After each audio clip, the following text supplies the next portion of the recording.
Nous terminons aujourd'hui notre 3e cycle de discours. Donc, ce sera le 3e compère, Sophar, qui va prendre la parole. Sauf que Sophar est parti. Il en a marre, il s'est, excusez-moi le terme, il s'est barré. N'ayant plus rien à dire, ayant perdu la face ou alors étant parvenu au paroxysme de sa colère, Sophar, dans le texte du livre de Job, n'a pas de 3e discours. Et en fait, c'est tout de suite Job qui parle. Nous allons commencer par une reprise ironique de ce que disent ses amis, mais ça vous commencez à avoir l'habitude, chapitre 27, pour introduire au chapitre 28 un nouveau thème. C'est la première fois que cela apparaît, ou en tout cas dans cette proportion-là, l'éloge de la sagesse divine. Mais la sagesse, où la trouver ?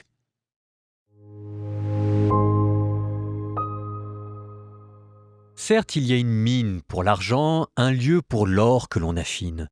Le fer est tiré du sol et le cuivre s'obtient d'une pierre fondue. On met fin aux ténèbres jusqu'au tréfonds, on fouille la pierre obscure et sombre. On creuse une galerie à l'écart des habitants. Ignorés des passants, les mineurs sont suspendus, loin de tout être humain, ils oscillent. La terre d'où sort le pain est bouleversée en ses entrailles comme par un feu. Ses pierres recèlent des saphirs, et l'on y voit des poussières d'or. Sentiers qu'ignore le rapace, que l'œil du vautour n'a pas aperçu. Les fauves orgueilleux ne l'ont pas foulé, le lion n'y est jamais passé.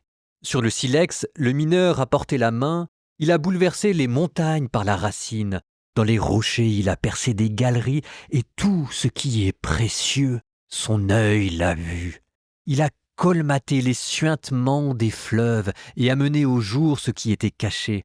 Mais la sagesse, où la trouver ? L'intelligence, quel est son lieu ? L'homme n'en connaît pas la valeur. Elle ne se trouve pas sur la terre des vivants. L'abîme a dit « elle n'est pas en moi » et la mer a déclaré « elle n'est pas chez moi ». On ne peut l'échanger contre de l'or massif, ni peser l'argent pour son prix. L'or d'Ophir ne saurait la payer, ni la cornaline précieuse, ni le saphir. Même l'or et le verre ne peuvent l'égaler. On ne l'obtiendrait pas contre un vase d'or fin. Corail et cristal, n'en parlons pas. Mieux vaut recueillir la sagesse que les perles. La topaze de Nubie ne l'égale pas et l'or pur ne saurait la payer. Mais la sagesse, où la trouver ? L'intelligence, quel est son lieu ? Elle a été cachée aux yeux de tout vivant et dissimulée à l'oiseau du ciel. L'abîme et la mort ont dit, nos oreilles ont perçu sa renommée. Dieu en a discerné le chemin, il a su, lui, où elle était. Lorsque du regard il atteignait les confins de la terre et voyait partout sous les cieux, pour régler le poids du vent et fixer la mesure des eaux, lorsqu'à la pluie il assignait sa limite et son chemin aux nuages qui tonnent, c'est alors qu'il la vit, qu'il l'évalua, qu'il l'établit et même l'explora. Puis il dit à l'homme, « La crainte du Seigneur, voilà la sagesse. S'éloigner du mal, voilà l'intelligence. »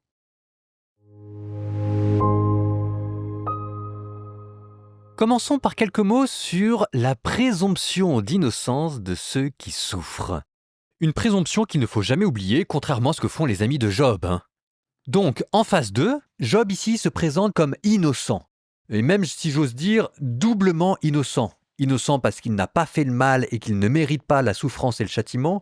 Et innocent d'une deuxième manière, parce que Dieu lui a privé son droit à la justice et que donc il en a fait comme une sorte de mission officielle de réclamer son innocence pour pouvoir assigner Dieu en justice et rappeler où est le droit. Donc il est innocent parce qu'il n'a pas souffert et il est innocent parce qu'en face de Dieu, telle est sa mission, lui rappeler où est le droit. Et ici, il faudrait presque le concevoir non pas comme une révolte de l'homme qui veut réclamer à Dieu sa justice, mais plutôt comme un service que Job finalement entend rendre à Dieu, lui rappeler qu'il est Dieu. Je cite, « Par la vie de Dieu qui a récusé mon droit, par le puissant qui m'a rempli d'amertume, tant que la respiration sera en moi et le souffle de Dieu dans mes narines, mes lèvres ne vont pas dire de paroles injustes, ni ma langue murmurer la fausseté. » Vous voyez cette phrase dont on ne sait pas très bien quoi dire, sinon qu'elle ressemble étrangement au moment où nous sommes complètement perdus dans notre vie parce qu'on n'en peut plus. il dit à Dieu qu'il veut lui rappeler le droit, et il dit qu'en faisant ça, il est inspiré par Dieu, tant que le souffle de Dieu résidera en moi. Ensuite, avec cette protestation d'innocence, Job continue en parlant des méchants. Que mon ennemi est le sort du méchant et mon adversaire celui de l'injuste. En note de bas de page, j'ai ceci, apparemment excessive, ces formules typiquement orientales signifient, semble-t-il, que le sort du méchant ne soit pas le mien. Tous ces passages donnent l'impression d'un Job qui passe à travers une sorte de yo-yo émotionnel à travers toutes les couleurs de l'émotion. De l'indignation à la révolte, de la révolte à la dépression, de la dépression à la confiance, de la confiance à la protestation et d'innocence, de la protestation d'innocence à la réclamation de la justice, puis à la colère et à nouveau au désespoir. Ce désordre existentiel émotionnel porte en lui le sceau de l'authenticité. Celui qui a écrit le livre de Job connaissait la souffrance, il sait de quoi il parle. Et à ce moment-là, se produit dans le texte comme une sorte de percée vers le ciel, quelque chose de totalement inattendu, on n'est plus à une incohérence près, telle est la vie de l'homme. Au verset 28 commence l'éloge de la sagesse. Certes, il y a une mine pour l'or, un lieu pour l'argent que l'on affine, etc., etc. Essayons de nous représenter la conversation telle qu'elle a dû apparaître aux amis de Job. Imaginez une conversation où, moi je sais pas, vous êtes en face, tenez par exemple, de Sainte Thérèse d'Avila, et vous êtes en train de parler de problèmes existentiels, de problèmes moraux, et puis vous sentez qu'il y a une certaine forme de souffrance, et tout d'un coup, vous savez pas comment, mais tout d'un coup, la personne qui est en face de vous, Sainte Thérèse d'Avila, moi je sais pas quoi, part, elle n'est plus là, elle est en face de vous devant les yeux, mais c'est comme si tout d'un coup elle avait une extase, et qu'elle était là, et elle n'était plus là. Bon ça, c'est exactement ce que vous venez d'entendre. Job qui commence à avoir des extases. C'est ce que je vous disais. La souffrance l'a grandi. La souffrance l'a amené jusqu'au ciel. Et grâce à elle, il est en train d'explorer le mystère de Dieu à travers le mystère du mal. C'est beau ça. La souffrance est une école de sagesse. La souffrance est une école de sagesse. Personne n'a envie de se mettre à son école. Parce qu'elle a une pédagogie qui n'est pas... la pédagogie par la souffrance, mon Dieu. Et en même temps, la leçon qu'elle donne, je ne veux pas dire que l'un justifie cela, mais il y a quelque chose de très curieux dans la souffrance. C'est que c'est à la fois le plus noir et le plus proche de Dieu. Là, vous êtes vraiment dans le mystère de Dieu, qui brûle tellement que vous ne savez plus si jamais ce sont des flammes noires ou des flammes blanches. C'est le mystère de Dieu qui irradie à l'état pur. On appelle ça en théologie classique la suréminence de Dieu, qui en fait échappe à toutes nos catégories et qui arrive à réconcilier en lui toutes choses. En physique, ça me fait penser à cette forme de lumière noire qui était tellement lumineuse qu'en fait, par excès de lumière, elle en devenait noire. C'est ce qui a amené à une des découvertes de la physique quantique. Je ferme la parenthèse, mais ça vous donne un exemple de ce que j'essaye tant bien que mal de vous dire. Dans la souffrance, il y a vraiment quelque chose de Dieu dans son mystère et qui nous échappe.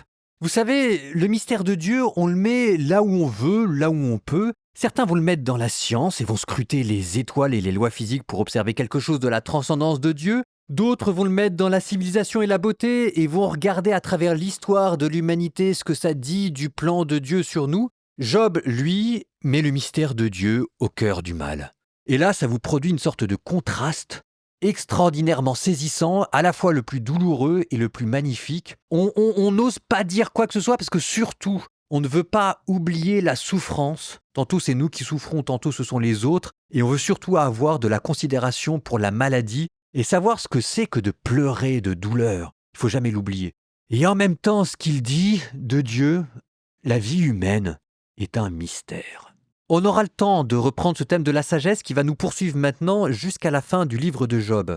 Pour ceux qui voudraient reprendre tête reposée ce chapitre, je vous indique simplement ce qu'on distingue classiquement dans ce chapitre 28. D'abord, la sagesse qui est inaccessible à la volonté technique. Ce que je vous disais, certains mettent la sagesse, la transcendance de Dieu dans la science et les mystères de la création. Ensuite, à partir du verset 12, aucune créature qui ne contient la sagesse.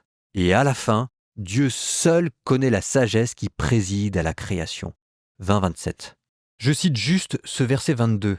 L'abîme et la mort ont dit, nos oreilles ont perçu sa renommée. Voilà jusqu'où l'a amené sa souffrance, jusqu'à entreapercevoir que l'abîme et la mort qu'il est en train d'éprouver dans sa chair sont en train de lui dire nos oreilles ont perçu sa renommée. Voilà que la souffrance en Job commence à parler comme si elle était une porte qui était en train de s'ouvrir et à travers lequel il était en train d'apercevoir autre chose. Je vous propose, en guise de prière finale, simplement de reprendre quelques versets qui nous amèneront jusqu'au pied du trône de Dieu. Au nom du Père et du Fils et du Saint-Esprit. L'abîme a dit, la sagesse n'est pas en moi. Et la mer a déclaré, elle n'est pas chez moi. La sagesse, où la trouver? L'intelligence, quel est son lieu? L'abîme et la mort ont dit, nos oreilles ont percé sa renommée. Dieu a discerné le chemin, il a su, lui, où elle était. Et puis il a dit à l'homme, la crainte du Seigneur, voilà la sagesse. S'éloigner du mal, voilà l'intelligence. Et vous, que Dieu vous bénisse, le Père, le Fils et le Saint-Esprit pour les siècles des siècles.